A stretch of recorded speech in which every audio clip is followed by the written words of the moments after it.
Professor, I enjoyed your talk. Thank you very much.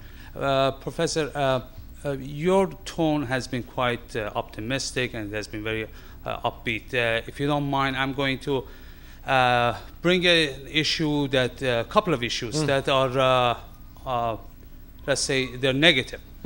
Number one, in your neck of the woods, over in Loudoun County, from what I understand recently, there is an issue regarding getting a variance for a school for Muslims. I don't know if you've heard about it or not. You probably have. I've been involved in it. It's been resolved. It's been approved. One of the people that was against having a school in Loudoun County, a pastor, I believe. He made an interesting point, or a point that a lot of people recently find it very interesting, and that is that, you know, Christians and those who convert from Islam to Christianity are being persecuted in the Islamic countries, and some of them are even put to death. Now, how do you see that kind of relationship outside of the United States, outside of the West? How do you see that having an effect on the lives of Muslims who live here in the United States? And as you mentioned, every day they find many things in common with their Christian and Jewish neighbors. Number one. The other thing, Professor, is that how do you see finally the author of the piece of trash, the Satanic Verses, how do you see that play out in near future, hopefully? Well, with regard to the first... in Loudoun County, the desire was and is to build an Islamic school that would educate some 3,500 students. It is being funded solely by Saudi Arabia to the tune of $75 million. The Saudi Academy tried to move into another community to establish itself a couple of years ago, and I wasn't following it a couple of years ago, and it was prevented.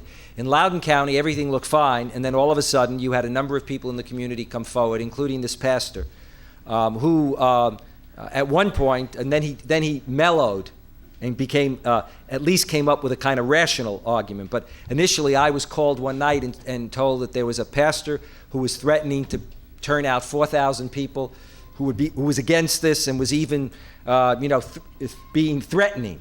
Then later on, he said, oh, no, people misunderstood me. It's nothing against Islam. And he gave this example that in fact, overseas, that Christianity at times is not allowed to function or flourish, but also that where Muslims convert to Christianity, some are persecuted or killed, etc. There is no doubt about the fact that those kinds of events overseas, if you have, for example, a radical group in the name of Islam that goes into a Christian town in Egypt and burns a church or kills people, etc., and if that makes the headline events, or if a woman is stoned to death in a village in Iran, and that story is put in the newspapers and played a certain way, that has an impact. That is, people sitting here will say, this must be what it's all about. Now, I have two observations. Number one, the role of the Muslim community, it seems to me, in America, is to respond to those things that it sees as Islamic and not Islamic. In other words, to speak out where it sees religion as being manipulated, okay? And step forward and do that, rather than, as sometimes happens, not always, but sometimes, remaining silent, okay? The second thing is that the challenge to many non-Muslims in America and in the West is to respond to events in the Muslim world, or in Muslim communities, the way it responds to events in the Jewish and Christian community.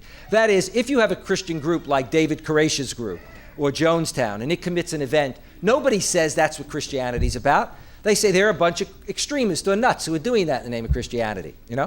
If a Jew walks into the mosque in Hebron, as happened, and does what he does, most people don't say that's what mainstream Judaism is about. They say that's what a fanatic form of it is, you see. Unfortunately, often, it's changing, but often when something would happen in the Muslim world, that kind of distinction wouldn't be made, between an extremist who manipulates religion and commits something and says, this religion, and what the mainstream faith is about. That part of the equation, I think, gets resolved as people come to understand Islam more, and as Muslims also are more present in society and speak out more on the issue. Now, let me make it clear. If I sound upbeat, it's only because I have a certain philosophy of life, which is that the only way you change things is that you change things. And the only way that you change things is that you have a vision of change and that you pursue it. It doesn't mean you're going to achieve all that you wish to change. If I sound upbeat, it's because I have seen changes in the last 25 or 30 years. Things have gotten better at one level. It doesn't mean that they're great. And I can tell you that if you sit in my seat, in my office, in Washington, I deal with the garbage side of it regularly. But the media does call. The media does ask. 10 or 15 years ago, they would just print.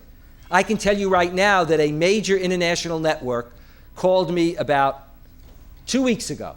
How they found me, I was at my mother's house.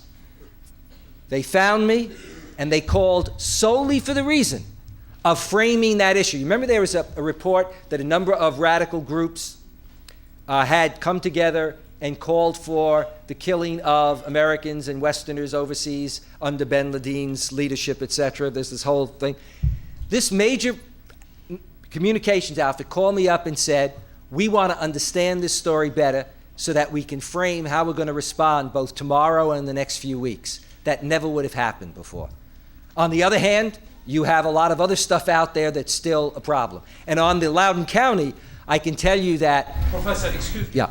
In New York Times, on that very story, I'm sure you've seen it, they had it, Muslims are going to be killed all over the world, and I just... That Muslims will kill all over the world. Yes, yeah, yes. And I just couldn't believe it, but whatever the news organization it was, I'm sure it was in New York Times. No, it was CNN. Yeah.